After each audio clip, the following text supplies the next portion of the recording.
Good morning and welcome to the fifth Run It Back. This week we are taking a look at Illinois versus Michigan State. Um, just for those of you who don't know, who might be tuning in for the first time, the premise of this show is we explore teams that have played previously in this past season, and we take on the perspective of one of the two teams in a hypothetical rematch. So things like scouting or coaching discussions come into play as to what you would do to be able to beat that team moving forward next time. Uh, in this hypothetical rematch. So the background for these two teams, we're taking on Illinois' perspective, but they played twice this year, and Illinois lost both games. Michigan State crushed them in the first one. I believe, hang on one second, the score of the first one was 76-56, and this game happened on January 2nd. And then the second game was a huge heartbreaker for Illinois, where Illinois erased a 20-point deficit in the second half and had a 49-point second half.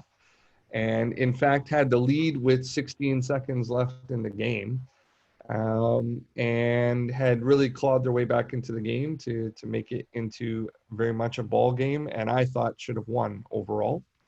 But that being said, it didn't end up happening. So we'll start with the same poll that we always start with. Do you think that Illinois can beat Michigan State, or do you think that they are just completely out of their depth?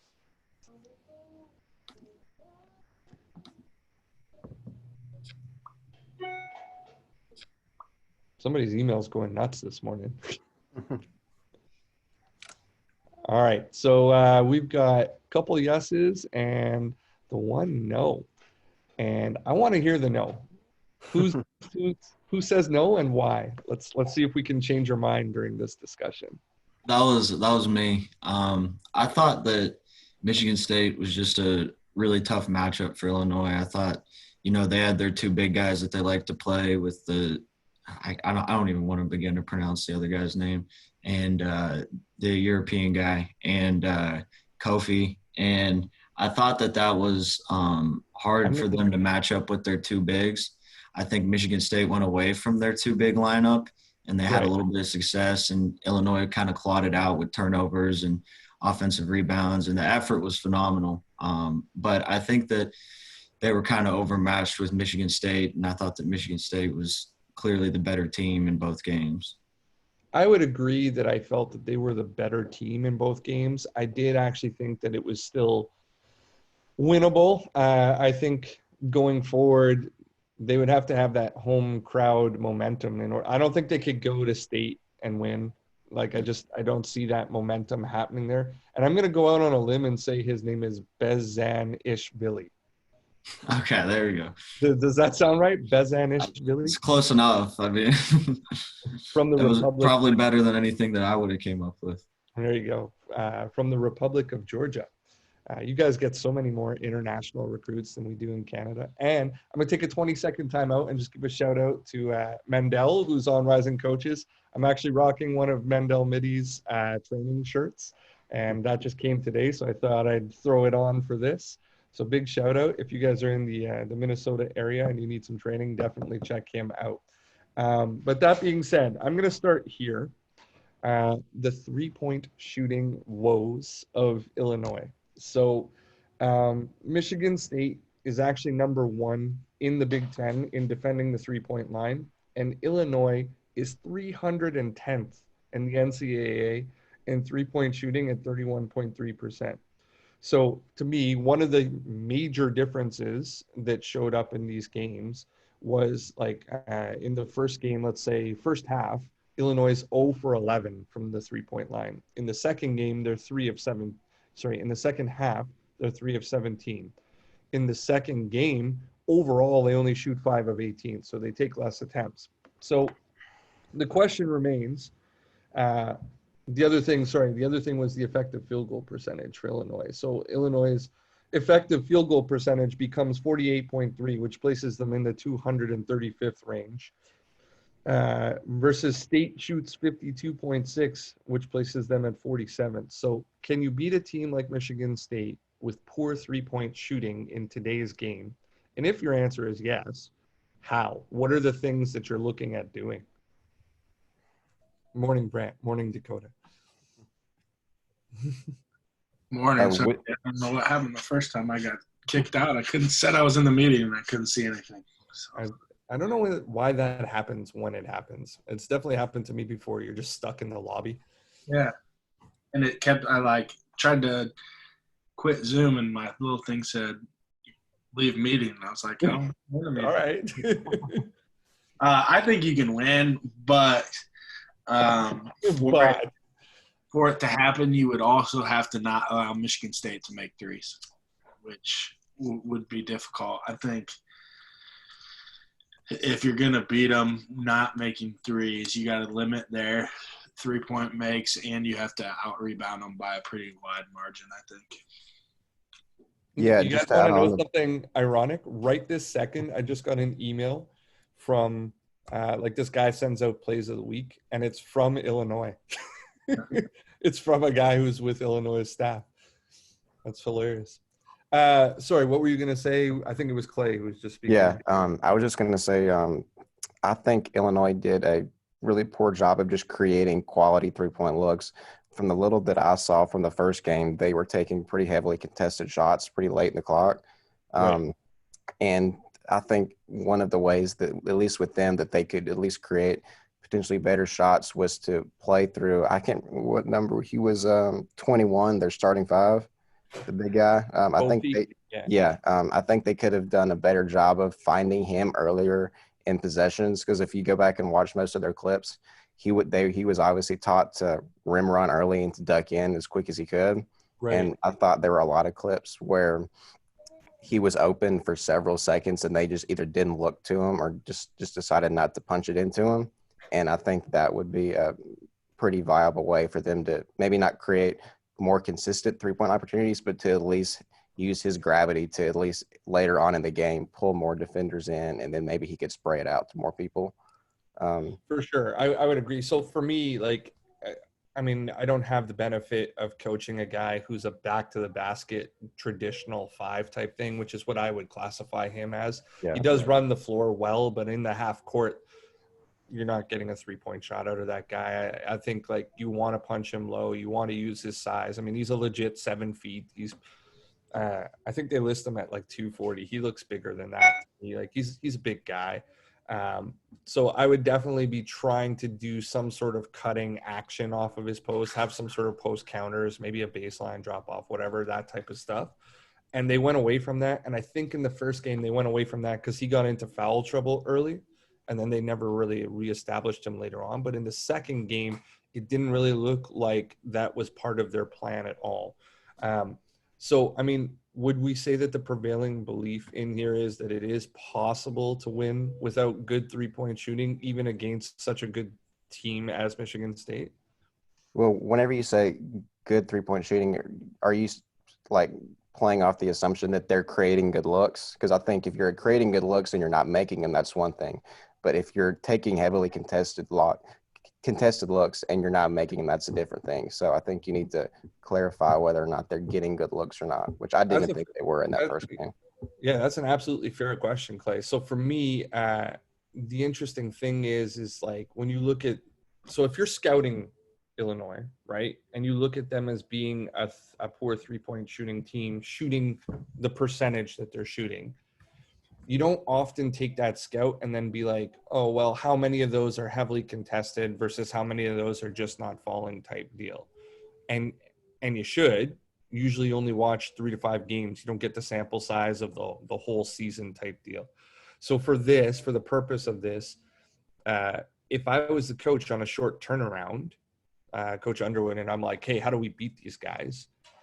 The thing that I would be asking would be, should we shoot less threes in the next game and only rely on the ones that we're shooting being really, really clean looks? Or should we continue to shoot at the volume that we're shooting, 25, 30 attempts a game, and just kind of live with the results but still try to gear them towards being more uncontested type threes. So the answer for me personally is, I think for this particular team, if they want to play this matchup, which is punching above their weight class, is they need to shoot less threes and they need to get in the paint more.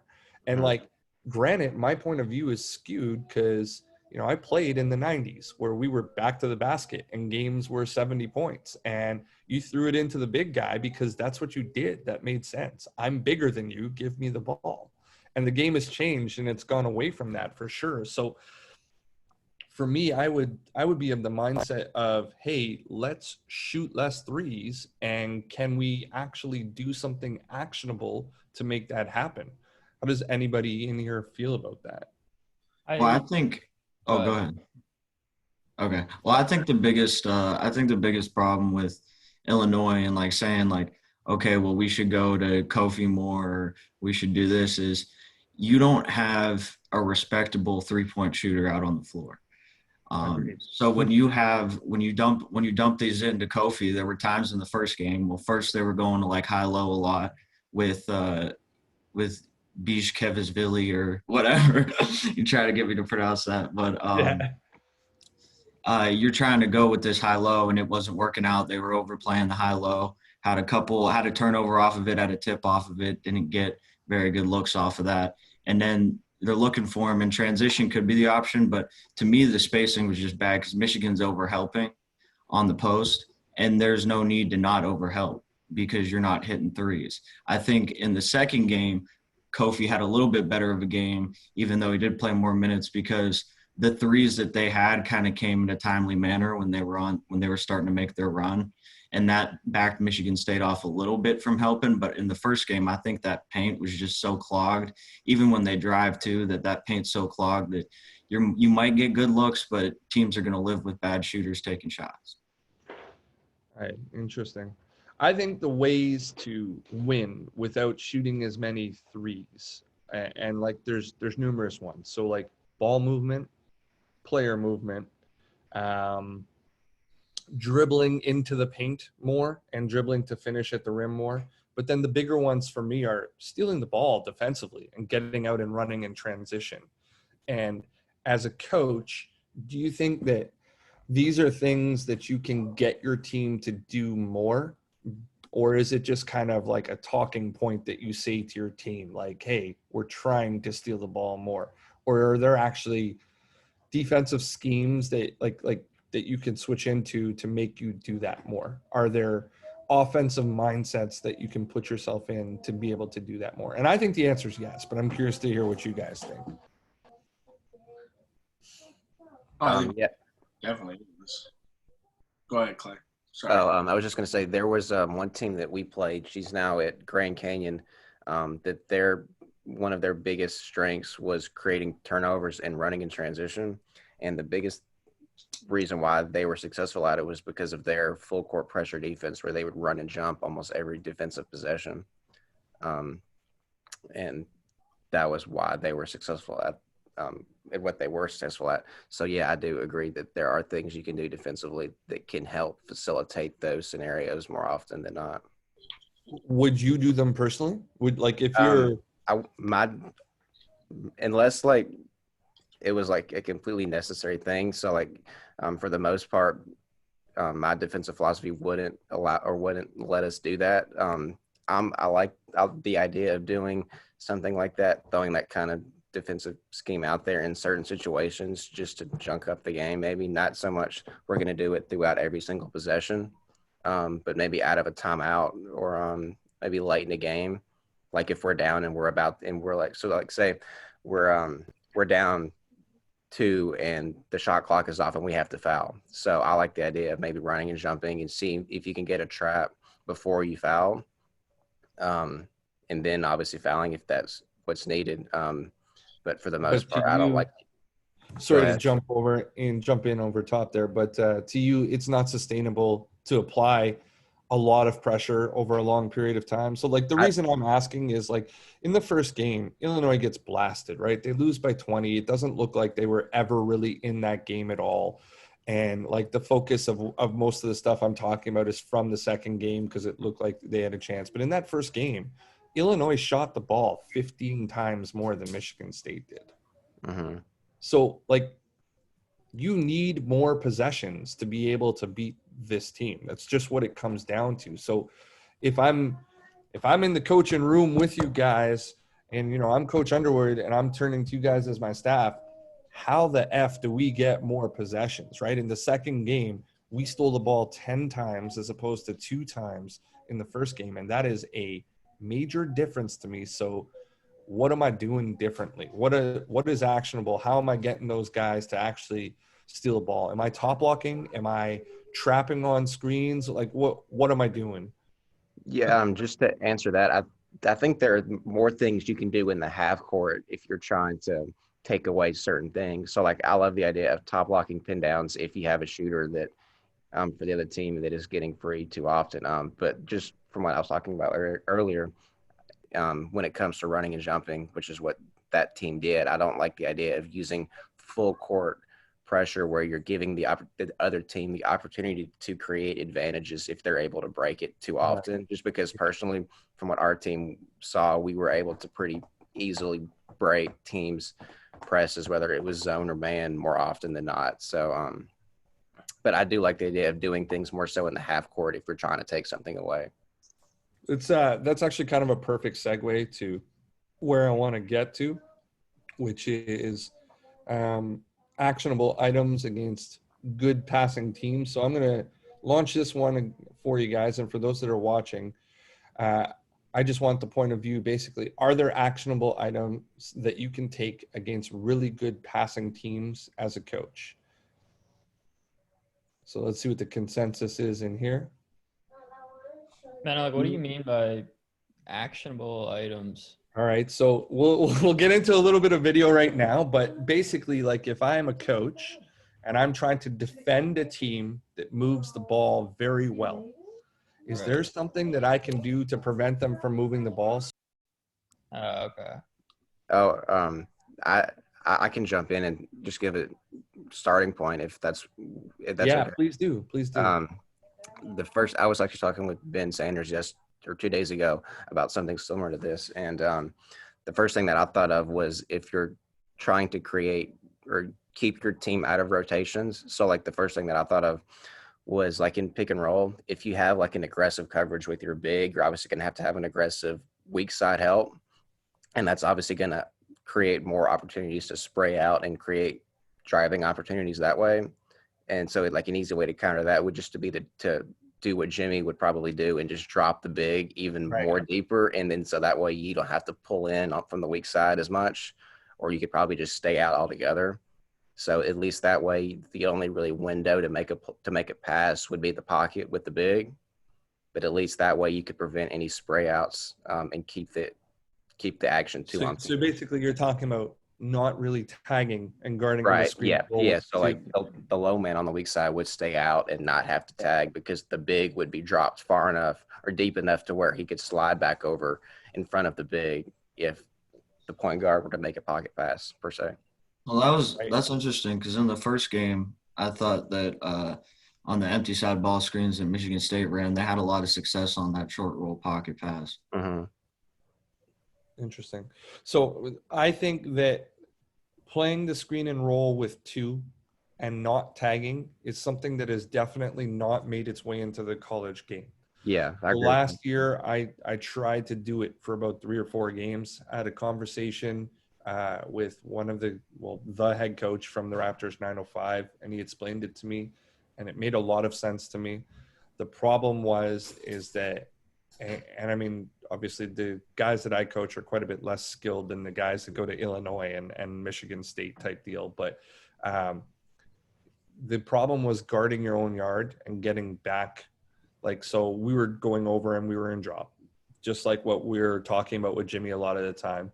But they were just unable to cut it off and get back type deal. And I think this is definitely one thing that is actionable about playing against teams that are good passing teams. But if you don't have the personnel that can cut off a good ball handler, or you don't have a big that is going to actually slow or alter a shot. You're going to have guys rolling in behind you all the time, and you're going to have guys who are still going to have a tendency to dig or help because it's what they've been trained to do their whole life. You've got to almost sort of like iron it out of them mentality wise. I'm going to share just a couple things here.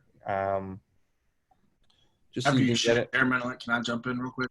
Yeah, go ahead. You want to do that first, or you want to? Well, I think I just wanted to take it a little bit the opposite direction. I think the teams in the NBA that pass it really, really well, you see teams switch more than they drop cover, just because I think if you have a guy that's an elite passer off that ball screen, Westbrook, Steph, whoever, they're going to find that guy if there's only two guys in the ball screen. You know what I mean? So, yeah. And then you put yourself, whether you tag or not, you put yourself in extra pass scenarios. So a lot of those teams, I just look at like the Cavs in the finals against the Warriors who guarded them probably as good as anybody, even though they lost 2 of the 3 times. They switched almost exclusively everything just to make those rotations less difficult. And they get bumped, I'm sure, but in college, I think if you have the guys, you can really hurt a team that passes well and runs really good stuff by switching everything. Right. And I would agree with that. And so then my comment was going to be exactly what you just finished on. Do they have the guys at Illinois to be able to switch everything type deal, right? So can we see this size, or do I need to full screen that? Are we good here? Good. Yeah, no, give me a thumbs up, guys. Sorry. Yeah. All right. This is just some of the passing in the half that you can get an idea at, right? So, I mean, there's a reject, and right around the horn, open look, they're in rotation type deal. He misses the shot on this one, but you can get an idea. Just some of the scenarios, again, it's the personnel of not being able to switch sort of things right around the horn. They're in rotation, knockdown. What is interesting is that most of this stuff ends up happening out of the ball screen type action, right? But like, if you really watch this one again, watch how lost they are here. So your original ball defender decides that he's going to first try and poke it out, but then he's going back to the screener. And then everybody just kind of forgets about the guy who penetrated. You ended up with a long closeout, and you're, SOL, as they say. And then there's a lot of backdoor cutting in this game where we just have isolated, play against your man, go backdoor on them, no help type deal. So what is actionable, guys? Like, they're a very good passing team. And if you're charged with it, how do you fix it for Illinois? I like hard hedge. I would hard hedge the ball screen, like really hard hedge, 2 dribbles to half court. Yeah. Even if they are good at passing out of it, you take that ball a little bit further away from the basket. You make that extra pass a little bit easier to recover to. Yeah, you got to work a little bit harder with your big and take them away from the rim. But I think anytime you can get an elite passer to take a dribble towards half court, you got a chance to at least get back in the mix. When you hard hedge, sorry. Go ahead. I was just gonna say, like, if they do that, I would short roll the crap out of it. Unless you have like your big can't make a decision at all out of it. If they short roll that, that's great. That 4-on-3 advantage is going to be. You want them to hit the pocket on the short roll out of the drop anyway. So for me, I'm gonna take your ball handler that is your best player, much better passer than your 5-man, away from the basket. And he, like, your ball handler is a much better decision maker too, right? So like the thing about short rolling, and I love it, Clay, like, don't get me wrong, it's the right answer, I think, in some scenarios. But like, if you're short rolling a guy like Kofi Cockburn, who's 7 feet tall and can't take 1 or 2 dribbles to save his life to get to the basket, sorry, Kofi, if you ever end up watching, but like, I'm going to live with it ultimately as a coach, right? So it's like, if you're going to short roll that guy, I think as a team, even though we're playing at a disadvantage, we're 4-on-3, I'm going to live with that. Like, he's not going to make the right decision a lot over time, and he can't get all the way to the rim if he's short rolling anywhere above the nail area. I think that is probably an adjustment I would make too. I think the reason why you see hedging completely disappear at like a G League or an NBA level for the most part is that, one, some of the guards are just too good. Like, they won't belly out. They'll run it as hip or they'll split it and they'll still be able to get into space. And two, the guys that are short rolling, like the true five, doesn't exist anymore. They're good enough to put it on the deck for one or two dribbles and still make a good decision, throw it to somebody in behind, spray it out, whatever they have to do. I think it's part of the reason why that coverage has sort of disappeared at the high level because, we don't have the Patrick Ewings and David Robinsons and Shaquille O'Neals in the league anymore that we used to have. Now we have guys that it's like, I can put it on the deck. I can make a decision. You still have to guard me. Yeah, I think you just have to Go ahead, Brant. I just think you just have to pick what you want to play against. Like for me, if I'm Illinois, like I'm making someone other than Cassius Winston beat me. So I'm gonna blitz his ball screens and make him give it up to somebody else. So that's interesting because for me, and like we're even going to end on it or whatever, but I'm making somebody other than Xavier Tillman beat me. Like Cassius Winston is great, and so is Rocket Watts. I mean, obviously that's their big three, but I thought that Tillman was the X factor. Ironic, his name's Xavier. I thought he was the X factor in these two games. I really thought, like, playing through them, he just crushed them. I mean, the guy had what was he was 15 of 23 over the two games. So, I was able to I was fortunate enough to be able to see Duke firsthand this year at Miami play defense. And, I think it's a great way to, they had Tyus Jones just like, and obviously you need the personnel to be able to play the style they play, which is just a lot of pressure. And they had Tyus Jones just pick your point guard up, 90 feet. And that just takes you out of everything you want to do. Yeah. So for a team like Illinois who's trying to, minimize their rotations, like, we played Illinois too, and we had problems. We ended up winning by 2, but like that might be a good solution. Just like pick an athlete, like just go chase someone around. Maybe once you get in the half court, the shot clock's at like 16 or 17, maybe 18, and then at least you minimize the shot clock is way too long. I'm sorry, your shot clock is way too long. Yeah, so that could be an option too. For sure. Sorry, what school are you at? I'm at University of Miami. Right on. So we played Illinois too, and at their place, and that place is crazy. It gets rowdy in there. But at the time, like they were like a top 5 rebounding team in the country. So, against Michigan State, like they probably have to use that more. Like, I think Kofi was like 8 for 8 from the field, had like 10 boards. Like they might just have to slow the game down and just get 1 or 2 shots, maybe get an offensive rebound. And the threes they take probably have to be off a no board and a kick out. Yeah. Like those threes tend to go in a lot more going inside out. Well, I mean, you're playing against a long closeout, right? So you get a better look at it. But it's interesting that you say slow the game down because for me, I really think, like when I looked at this stuff, I really think Illinois needed more possessions and needed to play fast. I really thought that was the answer. Like the only half that they won in the 2 games was the second half when they made the big push, and they won it by a big deal, right? It was 49-33.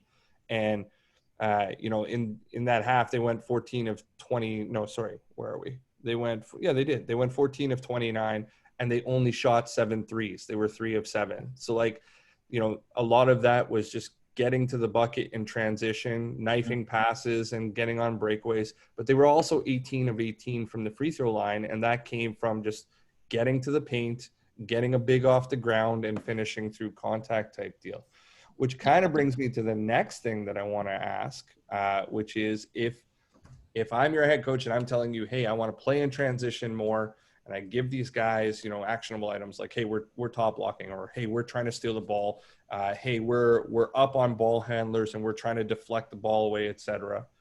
What do you do about stuff like this that ends up happening on the defensive end because of playing more in transition? right? So this is on a make.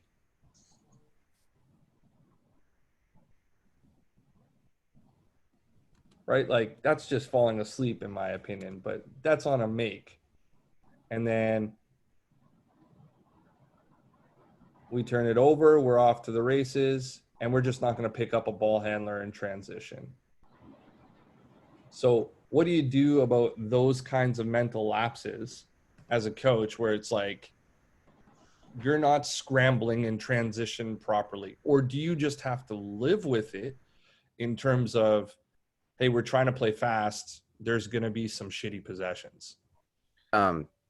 Why is it so? Is it like a guaranteed thing where if you're gonna play fast offensively in transition, you're gonna be bad when it comes to defensive transition? Like, are those things exclusive, or can you be good at both? That's the question I ask. Because I think you can. So I do think that those things are exclusive in that you can play well in defensive transition and can play well in offensive transition. So like that is kind of the point that I'm trying to get at. I don't think you asked it the way that I would understand it, in that I don't think it is a given that if you're playing fast in offense that you're going to be poor defensively on transition. So what I'm specifically trying to ask is, how do you clean up that defensive end? Are there things you can do in practice over the course of a week? Are there things you can do in scout, et cetera, over the course of the week? I think most of that stuff, like at least the clips you showed, like those are pretty fundamental errors. Like those are things that can be drilled if you really make an emphasis on working on your transition defense in practice. Right. You know, making sure we're stopping the ball, making sure we all matched up. I mean, that's just basic talking, basic transition defensive principles.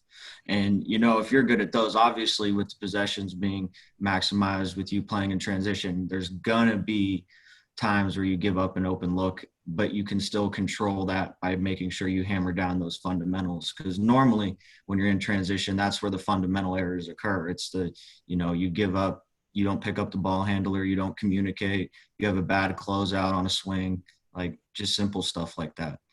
I would agree. Sorry, go ahead, Corey. Go ahead. I was just going to say, I think a lot of that, you know, can be helped on the offensive side, you know, having good defensive balance. You know, maybe you designate like one or two guys who are never crashing the O boards. So like, you know, wherever shot goes up, like they know they're sprinting back. You know, it could be tough, like if they're in the corner during the possession. But usually, you know, if you have, you know, just offensively, you got to make sure, you know, you got, you know, two guys, you know, in the slots who are, you know, automatically back. They're not crashing. How high are you telling them to pick up the ball? If you're running safeties or whatever you want to call them, how high are they slowing the ball down? And where are your other players picking up on the floor? Yeah, I mean, usually you're taught, you know, first guy back is like sprint to like the free throw line, maybe a little inside that. You sprint in and then going out. But nowadays guys are bombing away from, you know, NBA range. So, you know, you might have to be higher than that depending on personnel. So that's kind of a scouting report thing. Sure. Yeah, but I mean, yeah, usually you're taught, you know, sprint in and then, you know, kind of come out. And then, you know, guys that are retreating back behind you, you know, they're matching up accordingly. It's like no one has a man at that point. Just, you know, find whoever. So one of the most original, interesting defensive transition philosophies that I've been part of on the first team that I was part of, which was York University up here, we were trying to pick up the ball immediately. So we had two guys that were like in our offensive front court, their defensive backcourt. We were trying to match up there and slow down the ball handler immediately so that they weren't able to accelerate through into space to be able to attack the points of the floor that they want. And we were trying to influence right away. So we were trying to keep it outside third, whatever outside third it was on. We were not letting them cross back and get into the tunnel or the middle third of the floor type deal. And then we only had one guy that was running to the hole. Everybody else was trying to match before they were at half court. So we had a lot of practices where we would not let guys fully turn around unless they were the guy going back to the hole, and they had to then articulate where they were going through communication pieces. And I thought it helped a lot, but then like we just had a lot of guys also that didn't have the ability to do it. So I think it's coachable. And to Clay's point before, I don't think that it is something that you have to accept and is intertwined with playing fast offensively. But those breakdowns, those are definitely things that like they've got to go on film and they've got to be reiterated to guys like, hey, you're on this side, this is who you're looking at, et cetera, blah, blah, blah from there. Yeah, if you stop the ball, like that's probably the most effective way to do it. But like if you don't have the right guy, like and he gets blown by, like then you're in a lot of trouble. For sure. And some guys just like I know a lot of coaches that absolutely don't agree with that philosophy. Like they want to sprint back to a point and then they want to pick up the ball from there. But my original head coach's philosophy was, but then you're letting him get downhill, and some ball handlers are just too good in space. There's no way that you're going to be able to stop them type deal. Right. I got a question that's specific to Illinois again, and then this is it's a standardized set. It's the weave, so to speak, which is just typically couple dribble handoffs and then into a ball screen, usually 2 or 3 handoffs, etc. And I'm only going to show a couple of examples, but I'm very curious to know why people thought this was ineffective for them throughout the game.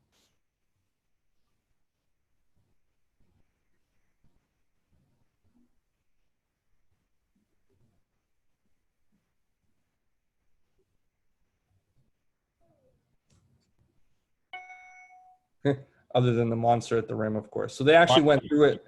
They actually went through it twice there, but then get out a little bit into transition on this one, pull it back, set something up, and they're right into side to side weave type action again.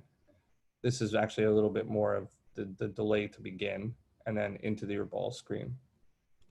So you got an offensive foul on that one, but there were multiple sets, especially throughout the first game, where they were trying to use this action. And I was wondering if anybody watched and was like, this is what's wrong with it. Could it be cleaned up, or what the alternatives are to it? Well, so I thought, kind of back to my original point with them, a lot of that kind of goes back to spacing. Like if you watch the last clip, you're on the double side and nobody's denying the ball or anything. It all goes back to me, at least, not being able to shoot. Right. I thought that in their first game that they played, they kind of ran like this really like generic secondary break. And that's where they tried to look for a lot of their high-low stuff, where like they flip, swing, high-low look, pass, a pass and chase for a ball screen. And I thought that the weave actually helped the guards, at least from the first game to the second game, get downhill a little bit more, because you're sort of coming off of a little bit more momentum there. But I think at the end of the day, the spacing of it just makes it ineffective. You're not able to shoot. I mean, Illinois guys can line up as far behind the 3-point line as they want. You don't really have to guard it. You go standard. So, we're good. Don't worry about it. So then my question, I don't know, does anybody else have a perspective on that, or does that just seem right? Like it was the spacing. Michigan State clearly recognized that the whole weave was literally just, how we call it, distraction motion to get to what they wanted, which was the late ball screen. None of the other guys coming off those handoffs were even looking to get downhill at all. So they put no pressure on the defense in any of the actions. And then it made that last handoff into the ball screen a little bit easier to guard. Whereas if all those guys were trying to get downhill off handoffs, you put a little bit more pressure on the defense, and then maybe that last guard comes a little bit more free off the ball screen, which makes the spacing, even though they don't shoot it great, a little bit better. If you don't shoot it well, you can still put pressure on the defense by trying to get downhill to the rim. Right, exactly. 100%. So then, like, Brant or anybody else, how would you typically guard that weave action? So, like, I think this just piggybacks onto what you're saying in that, like, I think typically that action is guarded with switching with the guards along the perimeter. And they didn't have to – pardon me, sorry? With I would have guarded it exactly like Michigan State, sagging under, since Illinois didn't shoot well. Sagging under. So I was going to say, in this, they didn't feel any need to switch. They were under, they don't worry about it. They're not turning the corner at all. There's no threat assessment here. We're trying to get into the ball screen action. So for me, then what is the answer offensively for Illinois? Do you feint your attack more, or do you do what I think they did, which was just go into a standstill offense and try and get downhill with your best guards? And I'll show you a little bit of what I thought was the resolution from their standpoint, and you guys can tell me what you think and if this is a viable answer. All of this stuff is towards the end of the game, but I mean, they just basically abandoned their weave action and they got into ball screen or penetration type stuff.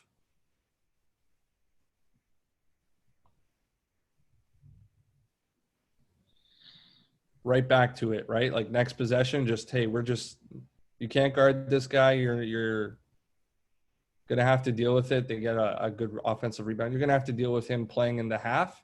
We don't think you can stay in front of him. But I mean, look at how much time he's spending up, just like setting up for the play. And I wouldn't personally be trying to go deeper in the shot clock here, but it's literally all the same action. Him just going right and blowing by somebody who can't guard him. Yeah, the good part there is they found the matchup that they wanted because they got the switch they wanted. You know what I mean? Michigan State switched all those ball screens, and clearly Illinois liked that look. So, like, I mean, I think, like, I personally don't think Illinois played any faster the second game than they did the first game. Like, I don't think they're a fast break team at all or good in transition. Like, I think they were a really good team. They won 21 games, but they averaged 72 points a game. So, to me, that's not playing fast by any stretch of the imagination. I think Illinois is that they get their extra possessions on the offensive glass. They killed people on the O glass. You know what I mean? Right. So, for me, like, that's where they get their extra possessions, and then some of the stuff, the length and stuff they have on defense. But, like, for me, it's not like their transition was just out of this world in either game. They didn't score over 70 in either game. So, you know, for me, like – I think in that second half specifically, I really do feel like there was quite a bit more transition in there. And I think a lot of that came from the amount of steals that were in there, so to speak. Yeah, I feel like, well, for me at least, like, I don't think, like, at least, I mean, I know they count as transition points, but, like, I consider playing fast and increasing your tempo, like, trying to push on makes and off a rebound. You know what I mean? Yeah, no, I do. I understand. Everybody pushes the advantage off a steal. Yeah. Well, I mean, obviously, you're to the basket. That's showtime. That's what they want all the time, right? But so as a response to the weave not working, what do you guys think about the static set standing around attacking the matchup that you want? Is that sustainable over time to you? Is it something that they could do to try and exploit them in a future game? Or is that just like, we got lucky and they would eventually end up countering that and taking us off? I think it's sustainable in a stretch of a game, like intermediate, like before Michigan State can call timeout or get to the next break, where like you might be able to exploit it for 4 or 5 possessions. I don't know, like coming out of that timeout when they have time to regroup and talk about what they want to do, like you come back to it, you're probably going to see a different look. And then like I think when you play them the next time, sure, you try it when you get the lineup that you had success with it the first game, but most coaching staffs will do a good job of throwing something different or doing what we're doing right now, trying to figure out, hey, why did they hurt us with this? You know, what can we do different? Yeah, like, so, you know, you commented on the false action before. How effective do you guys think false action is at this level? I mean, every NBA set is designed around it. What do you guys think? Sorry, Brad. Some of it can be really good, like especially if your false actions also have scoring options out of them. Like if they put a little bit of pressure on you, where especially like if you can get the guy that has to guard a ball screen to have to tag on a different action, or even, you know, get somewhere where it's going to be difficult to get his feet right to get through that ball screen, I think you can be really successful with it. All right, so I've got one more that's interesting. And can somebody clarify this for me? Number of timeouts at the Division I level, because this is different than how we play in FIBA. And where do the medias fall? Because I I read something last night that said that the medias are different for nationally televised versus not nationally televised games. And then they're at specific times. So how does that work for you guys? All of Division One is 16, 12, 8, and 4. So every 4 minutes, and then you get one full and 3:30s. Like small college, usually your medias are at 15 and 10. So you get 4 that are medias, and then you get 3 that you can call at any time, right? 3:30s and one full. And if you don't use a 30 in the first half, you lose one. Okay. So it is possible in theory to have 8 timeouts in a game? If you use from just medias plus your timeout. So yeah, you could have a lot. That's very interesting. So for us, like in FIBA, you're allowed 5 in a game, 2 in the first half, 3 in the second half. They don't roll over from half to half, which it looks like they do in the NCAA. And then of the 3 that you have in the second half, if you don't use one of them before the 3-minute mark in the game, you lose that one. So it's not possible to go into the last, it's either 3 or 2 minutes of the game. It's not possible to go into the last 3 or 2 minutes of the game with 3 timeouts. You can only go in with 2. So the question that I'm asking really has to do with both halftime and the timeout that they call with, 16 type seconds left. If you're in that scenario, so let's start with halftime first. They go to half in this second game. They're down 17 points. What are you telling your team, right? Are you going in there and having the discussion that's motivational? Are you talking about exploiting particular mismatches? I know this is situational type stuff, but what do you think Coach Underwood goes in there and does? Is he yelling and screaming and being a motivator, or is he saying like, hey, this is like, what goals are you setting personally to get there? I think you got to do kind of a little bit of both. Obviously, it's something that you're not going to be happy with, but you can't just sit there and beat a dead horse. You're down 17. At some point you have to come away with something positive out of it. But I think whatever he did was phenomenal, because I think that without Illinois not having a lot of good offensive stuff and whatever, they did a really good job just in flat out effort and controlling what they could control, which is, their effort. So I think that whatever he said must have worked out really well, because they had quite the turnaround. But no kidding. So for me, the big one is, how do you play from behind and stay motivated? What I experience a lot, and this isn't exclusive to the timeout question, so to speak, what I experience a lot is that if a team gets up on us, let's say 10, 12 points type deal, I get a lot of guys mentally turn off, and then it becomes 20. And the thing that I struggle with is that I'm of this mindset. I believe this wholeheartedly. I think that basketball is coachable all the time.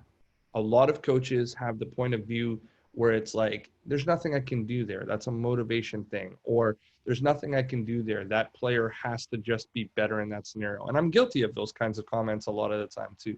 But I do think that there is a right answer in almost every situation. And I am actually of this mindset too, that every team is beatable. Some people are just like, no, like there's some games that you're just way too outmatched. And I'm like, yeah, that's probably true. But I think a lot of it has to do with just mentally turning off and believing that if there's something inside of you that allows you to fight, you can beat teams that are significantly your superior. I mean, like if you look at this game from that 16, 14-minute mark to that 6-minute mark where they end up actually going up by the 1 point, that's a total different belief system than it has happened in the other 3.5 quarters of the 2 games, etc. And I think so much of that has to do with, are you going in with something motivational? Are you going in with some sort of point of view that hey, I've recognized this, let's just keep exploiting that type deal? What do you guys think? Am I way off? Is everything winnable? Is there something you can do that's correct in every scenario? I think everything's winnable. I think in this situation, especially, you'd be telling your team at halftime, we gotta we're not going to come back in the first, there's not a 17-point shot. So the beautiful part of the media is, I think, in Division I is if you do a 2-minute game or a 3-minute game or a 4-minute game, whatever you work on in practice, if you can try to win each one of those 4-minute games and give yourself a chance to win the game in the last one. You know what I mean? So can we claw back enough to when we get to the last media that we're in the game and we got a chance to win? And I think that's what you probably try to echo to your guys. I'm sure Brad lit into them a little bit because I think they played very hard in the first half. But I think ultimately that's the sentiment you want to leave the locker room with them having the understanding that, hey, if we lock in and we do what we're supposed to do, we can chip away enough at this to have a chance to win the game in the last 4 minutes, which I think is what you want, especially if it's a 17-point deficit. So for me, the answer to my own question is, like, I'm very much a big believer in setting those goals along the way. So just like you're saying, like, if that first media timeout is 16 minutes, well, we're down 17. Our focus is to be down 12 or 11 at that first media.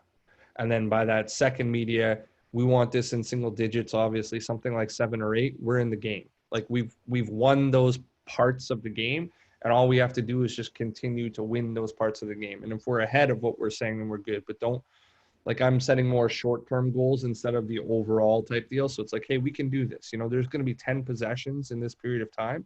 Let's win 7 of them.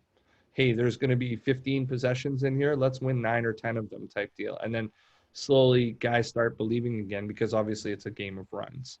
I want to get to one last question just before we finish up here. And I think this would be a big thing on the scout. I mean, obviously Brant mentioned Cassius Winston, and I mentioned Xavier Tillman before. I think you do sort of pick your poison as a coach, especially when you're playing. Like, let's be honest, there's potential NBA players on these teams. There's guys that are probably like make the league type deal. And the big 3 for Michigan State is a big 3, period. Like they're going to get their points. But what do you do with a guy like this, Xavier Tillman? How do you defend him? What are you looking at? What are you willing to accept? So we'll just give you a few of his clips. They're all from the second game here. But, I mean, obviously he's got this back to the basket game.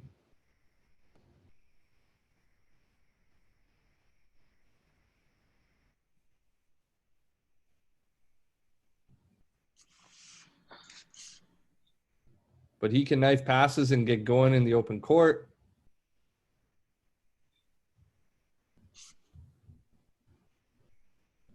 And showing he can turn over the other shoulder instead of just the one shoulder. And obviously that's the game winner right there, in case anybody didn't see. So, like, this is the end of the game there. Sorry, let's go forward. I mean, you got to clear this guy out for the game. You can't let him dunk to win it with 6 seconds left. But what's your scout on this guy, having watched a little bit of footage? What do you think you do? Or do you just, hey, man, shake his hand and say, good job, sir? I think they could do a little better job being physical with him on the block. Like, once he puts it on the floor, they got to get their chest into him and create contact a little bit. Like both those clips you showed, like the defense just completely retreats and lets him walk into the middle of the lane. You know what I mean? So I thought they did a decent job making him catch it off the block in those clips. But then they let him get right back to where he wanted to by not battling him and giving up that spot. So, I mean, the refs, especially if they're going to let you play like they do in the Big Ten, you got to be physical with a guy like Tillman or you're going to get killed. I think if you make him catch further out too, that would definitely help. Just pushing him out more and just see if you can eliminate his deep paint catches as much as you can, and just try and take away that left shoulder. Interesting. I think an option could be, you have that drop step to his right hand. You could bring a double team from the baseline, force a middle. Yeah, I don't really love force a middle, but, it's his weaker hand. So, that could be an option down there. Bring that double off the baseline. Would you, is there anybody in here whose philosophy would also be doubling? Because like I looked at that and I was just like, I don't know, man. They passed the ball so well. Yeah, not against Michigan State. Yeah, I couldn't it's do like that. it's tough. Like Pick your poison kind of thing. yeah, interesting. I don't think like, hey Illinois, good luck to you if you have the rematch and he's still there. But like I think that guy's 6'8", 245. He's a load to handle, and he can play in and out and pass. So it's difficult. It's hard to consider the kinds of choices that you're faced with at the next level. And I think that you have to. Well, I mean, I'm a college coach, but like at this level of player, not next level type deal, but like also an NBA or a G League type thing where you're dealing with pro type players like this, there is something that you have to do to try and limit them type deal. So you have to pick your poison. And I think I'm probably doubling off of someone who's not that big three if I'm going to double, but I'm probably not going to double at all and just sort of force him to his right shoulder instead of his left shoulder. And I think that's the best you can hope for with him. So we're coming up on the hour and want to be respectful of everybody's time, obviously. Thank you all for joining me and for your contribution. Next week, I'm going to do a G League matchup. So I'm going to do the Raptors 905 versus the Stockton Kings. They only played once this year. I'll post everything on the Rising Coaches site. Before I finish off, obviously, I think everybody here is a member, but I'm going to give a big shout out to Rising Coaches wow, I can't speak today. To Rising Coaches for giving me the platform to continue to pursue this hot stove sort of creative venture that I'm on. But I really enjoy this, sitting around shooting the breeze with other coaches. And I appreciate the coaches that are in here for taking a moment or two out of their week to sort of go through this stuff, review, show up, and have some contribution. I hope it's beneficial to you guys because it is to me. It just helps me hear other people's point of view and when you're faced with that decision of being in that huddle and it's during the game and you have to make a decision that matters, it gives you a little bit more empowerment to be like, I see both perspectives. This is why I'm going to choose this one. So, it helps you be more decisive when you're actually in the moment and gives you a little bit of game time experience. So again, like I said, hope this is useful for everyone.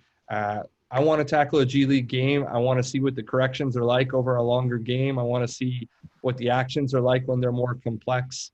And I know for a guy like Brant, that's nothing to him. But for some of us, we got to study. We got to study up and take a look at all of it. So that being said, I will end it there. Thank you very much for your time. And I'll see you guys next Friday at 10 Eastern or 9 Central. Appreciate you guys. Thanks, Malik. Thanks,